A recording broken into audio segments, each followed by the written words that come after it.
shouldn't be running on a hot day like this. Got a telegram for your mother. Hey, telegram for you. A telegram? What's that, Mom, a telegram? What's it about? How should I know? It's marked personal for your mother. Who would send me a telegram? Norman P. Curtis. He's a riot. He still claims he's president of the CNFW Railroad.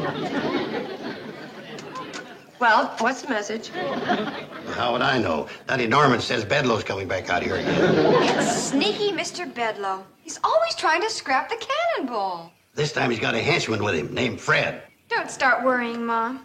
Yeah, you've outsmarted Mr. Bedlow before. I wonder what skullduggery he's dreamed up this time with this Fred. Mr. Curtis, I've just come back from the cattle car convention. Heard you're sending me to Hooterville. Now you're on the right track, Bedlow. And so are you, sir. Oh, I knew eventually you'd see things my way. You know, when you've got a liability, you've got to get rid of it for the good of the railroad. Oh, I'll junk that Hooterville cannonball so fast, those people down there will think they have a breakaway toy. Well, now you're on the wrong track. They thought they were going to outsmart your vice president. Well, now that I've got your support, I can get rid of that antediluvian eyesore, that Tunaville folly. Those people down there are going to drop to their bended knees. Now, who's got the last laugh?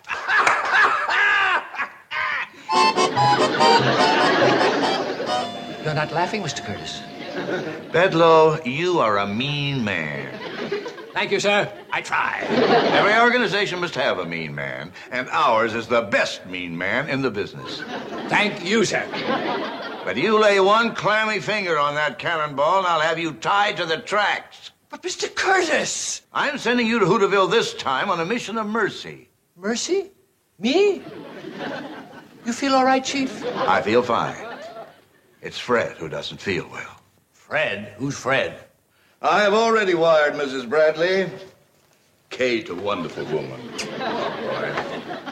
To reserve adjoining rooms for the both of you. Adjoining rooms? Fred belongs to my housekeeper. Now, they're both getting old, but I love them dearly. Now, cooped up in my penthouse, he's lost his snap. So I'm sending him to the Shady Rest with you. I'm to go to the Shady Rest with a dog? Oh, Fred is more than a dog. He's a beloved companion to my housekeeper and me. Well, he doesn't look like any more than a dog to me.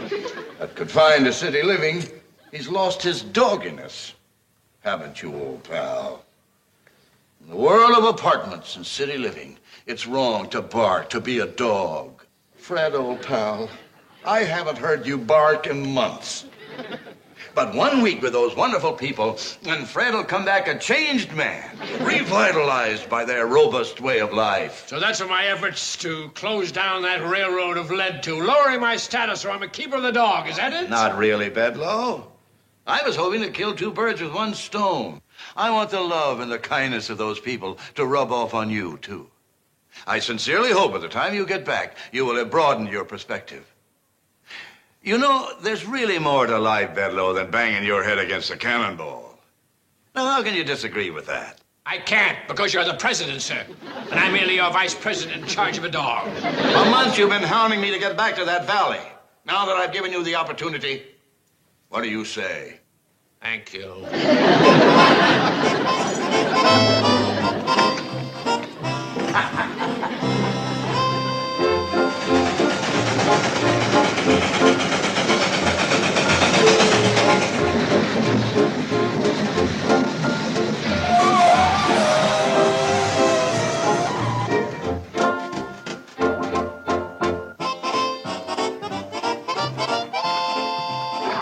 I'll muscle your bag on up to the hotel, Mr. Bedlow.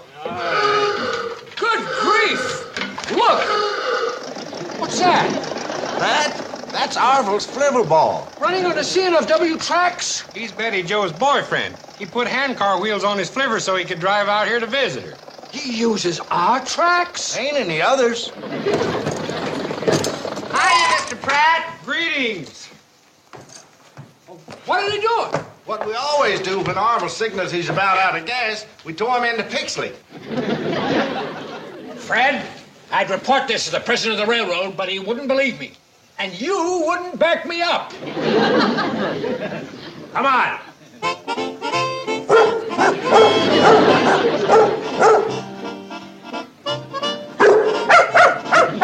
Hey, easy, Sheba. Don't fall for those city slickers. You'll only get hurt.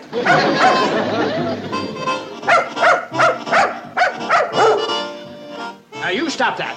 This is a miserable trip, so you stay miserable. Now,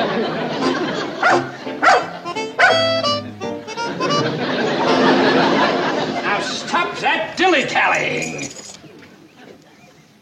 We have to face the enemy. I have the beginning of a plan. I'll appeal to their sympathy and draw them in, and then... Well, I don't know what that and then's going to be just yet, but believe me, there'll be an and then.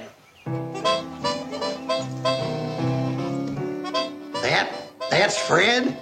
This is Fred. Oh, look at Fred. So this is Fred, a bloodshot bastard. When you buy a suit with 2 pair of pants, you don't wear both pair at the same time, Fred. Come, Joe, you'll hurt his feelings. Come on, Fred. Fred, come on, baby. Oh. Mr. Bedloe, we got the telegram. But what brings you and Fred to the Shady Rest? Would you believe it if I said I came to bank the fires of brotherhood? No. You don't understand me, Mrs. Bradley. I'm a changed man. I have no reason to lie. Then that must mean that temporarily you ran out of reason. Oh, is that nice, Mrs. Bradley? I came in a spirit of friendship in the role of a humane citizen caring for a tired old dog. Girls, would you turn down the beds for our humane guest, Mr. Bedloe, and watch him like a hawk? Bye, Fred. Oh, you got me wrong this time, Mrs. Bradley. I'm not the Bedloe you used to know, that surreptitious, miserable man of old who thought of this lovely retreat as a Victorian egg crate, or referred to that magnificent Hooterville cannonball as a despicable piece of shrapnel on wheels. No, I'm a changed man. Now back up, Bedloe. That ain't like you. The explanation is simple but honest. When I was introduced to Fred here, his master, as president of our company, this dog, this noble creature crept into my heart and changed my life. Fred, old pal, come on. Action, old boy. Come on now. Come on, Fred. Come on, old boy. Come on, Fred. That's it. Up we go.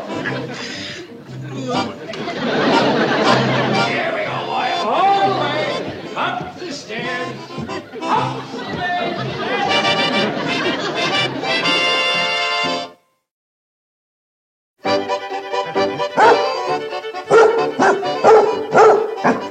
Yes, you're happy. Well, I'm not, and I won't be until I find a way to destroy everything.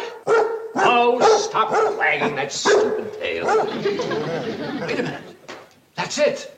If I can bring you back in worse shape than you came, the president will cease being a patron of this backwater stop, and I can regain my full status. If Kate Bradley and her clan can't cheer you up, if they goof, oh, my lumpy friend, you've given me the greatest scheme I've had in a long, long time.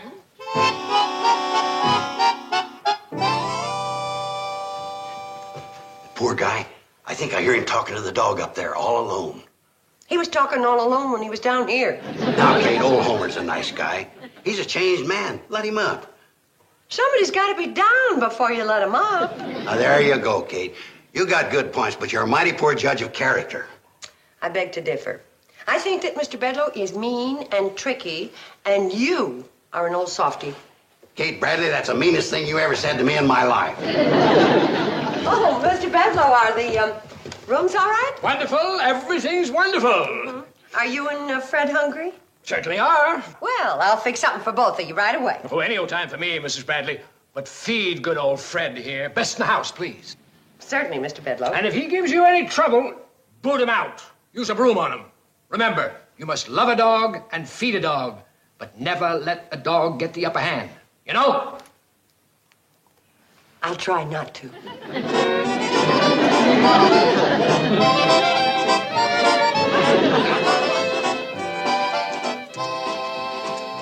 There's something going on. I look at Mr. Bedloe and then at this dog, and I see a Trojan horse. He ain't no Trojan horse. It's just a beagle in a bloodhound suit. I feel sorry for him, even his droops. Oh, I love Fred. But a smiling, happy Mr. Bedloe, that worries me. Hey, did you ever heard the expression, if a leopard wants to change his spots, let him? The expression goes like this: a leopard doesn't change his spots. I knew it was something like that.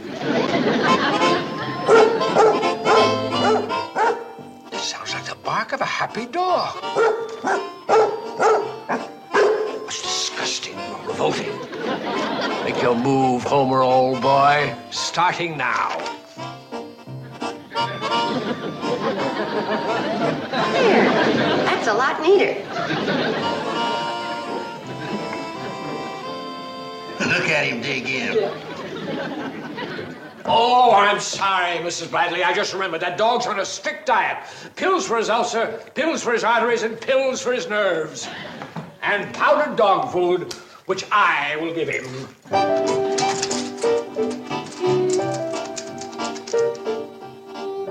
See what I mean? I still say he ain't no Trojan horse, just a basset full of pills.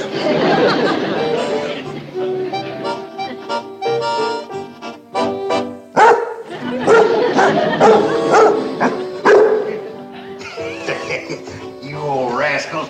You're feeling your oats around here, ain't you? All right, Fred, back to your room. Oh, it's all right. He's taking to playing games with me. He likes me and my Indian.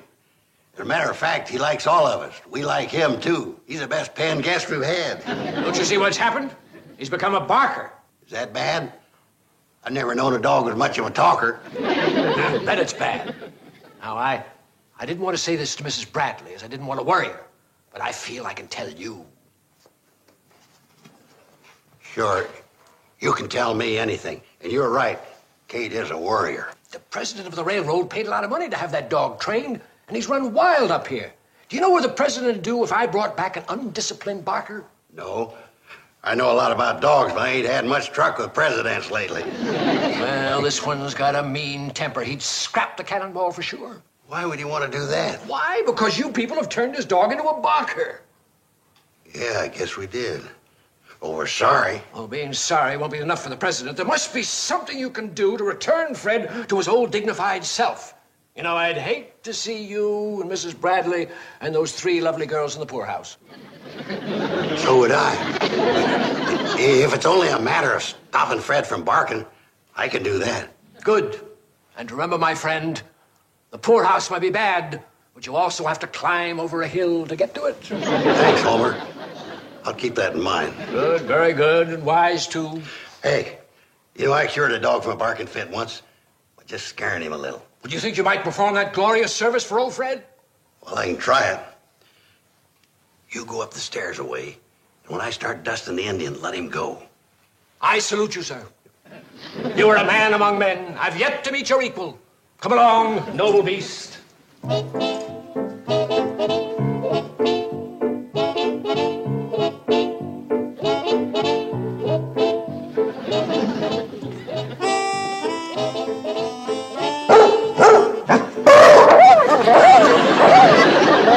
I really think you did it. Of course I did. Never failed.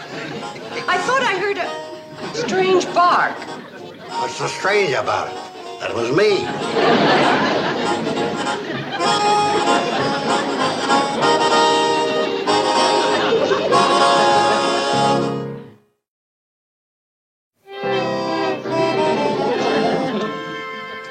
Fred? Fred? Hey, boy, Fred. Here he is. Uncle Joe, he's been hiding in this room ever since you barked at How him. did I know he was going to take it personal? He won't even bark for my stew. Uncle Joe, you broke his spirit. Bedloe didn't want him to bark. I said discipline him, not ruin him. Tomorrow I'm taking that dog home, away from this bedlam.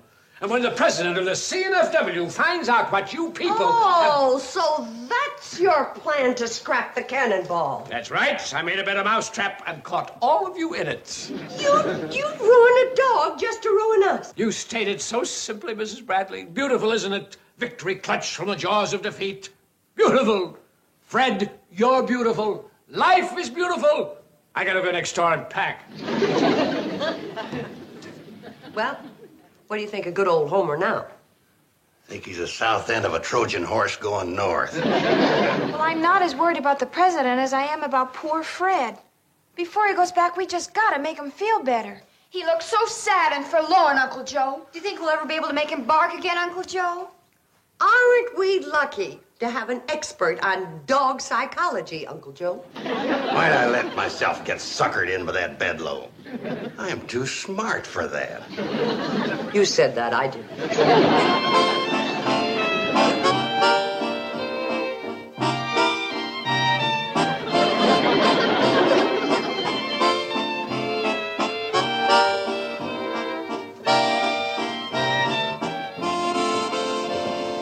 We tried to sneak him out to bark at rabbit trails, but he just looked at us. I don't think he'll ever bark again. I know I won't. I've just about worn all the paint off my Indian, dusting him. He won't even come near me. Girls, let's take a walk. Good morning, girls. Good morning. Good morning.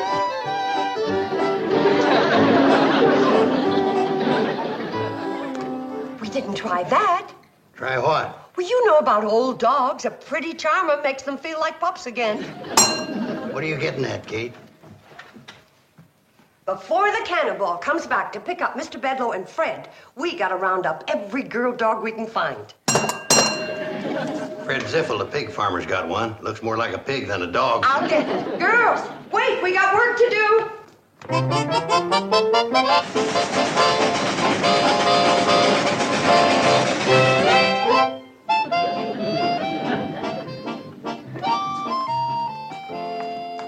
Where's Mr. Bedloe?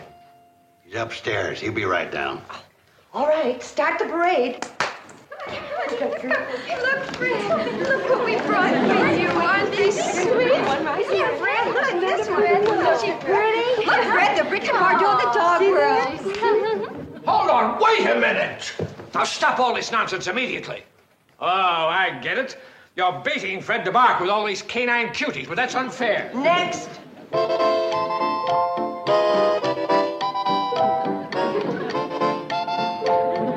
Well, this is the last of the batch, Fred. Bark a little. Bark. I got a secret weapon. I'll be right back. Thank you, one and all, for giving me living proof that you've killed Fred's spirit.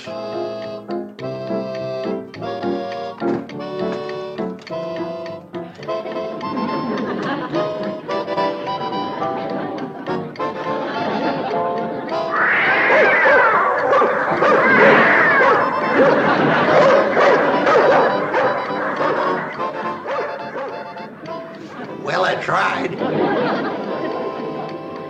No doubt about it, Fred. You are a beat basset. Bedlam, bedlam, bedlam. You people deserve to have this place shut down. And you know why? Because you've got no perspective, no sense of values, no appreciation of money. You'd rather cater to a canine and worry where your next dollar's coming from. You're right. You're sick. Come on, Fred. Don't drag him. I'll carry him down for you. Poor feller, he looks like he's about on his last legs. Well, thanks to you. Wait till I show him to the president. The melting down of the cannonball will be a monument to Fred.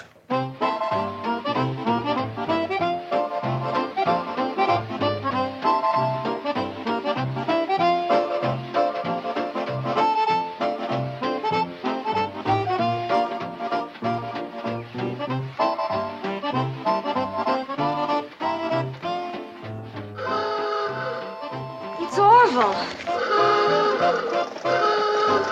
This'll be the end of that hot rod handcar, too. Come along, my depressed friend, and we'll get aboard.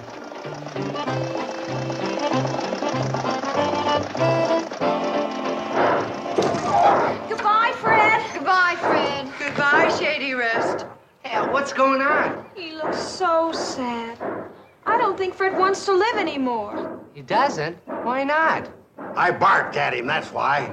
You want to make something out of it? Barked at him? Oh, Uncle Joe, stop blaming yourself. We did all we could to pull him out of it. We couldn't get him interested in anything. Why didn't you show him Sheba? He was real interested in her. Sheba? Fred's interested in that mutt, she's pathetic. Well, he nearly proposed to her the first time he saw her. It was love at first sight. Well, why didn't you say so, you dopey kid? Stop the train! Joe, it's too late. Granted, she's just a stray and doesn't look like much, but you think somebody'd want her. You don't? Well, I can't keep her. I took her to Pixley, but I couldn't give her away. Stop the train! Uncle Joe, it's too late. But it may not be too late for a long shot. Shot at Bedloe? That's a good idea. Bedloe's not too far away for that. Give me a gun. Orville, you are going to take Sheba to the airport in the Flivverball. I am? Sheba to the airport, Mom? Yes, I think the president of the CNFW Railroad deserves a present from all of us at Shady Rest. You mean that flea-bitten female? Well, if Fred was bitten and smitten, that's good enough for me. Mom, I think that's a wonderful idea. What a welcome home for Fred. Come on, Sheba. Come on, baby. Here we go. Now then, what worries me is, how do you package a dog? How do you package a dog? How about using my cat crate? Yes, come in. Oh, Bedloe, you're back. With sad, sad news, sir. Look at what those people have done to poor Fred. What did they do? Well, Fred hasn't eaten, he hasn't played, he hasn't barked in days. Where did you get that morale builder? Oh, she's a present from Kate Bradley and the folks at the Shady Rest. Now, you were saying? Well, Oh, before you start composing your lie, I think maybe you'd better walk Fred and his country cousin down to the nearest meat market and buy them each a steak. The nearest market's 2 miles away. Yes, it is quite a walk, isn't It it? certainly is. Well, maybe you better get them 2 steaks. Now, you get going, Bedloe, and take care of the dogs. You know, I'm disappointed in you. You came back in a foul humor, and a foul humor is contagious. It might depress the dogs. So you watch it. But... Don't butt me. Be happy. Yes, sir. Isn't that nice of Mr. Curtis to send me a telegram saying that everything worked out fine? Wouldn't it been nice of me letting you open it first? Bye, Mom. Uncle Joe. Bye. See you later. Bye. Bye-bye. What lovely daughters. What a beautiful sound. Summer smoke, bees buzzing, honeysuckle. How lucky we are. I have cinder in my eye. Of course, it gets hot, but I don't even mind dog days as long as they're at Shady Rest. How about you, Uncle Joe? Uncle Joe? Woo! Woo!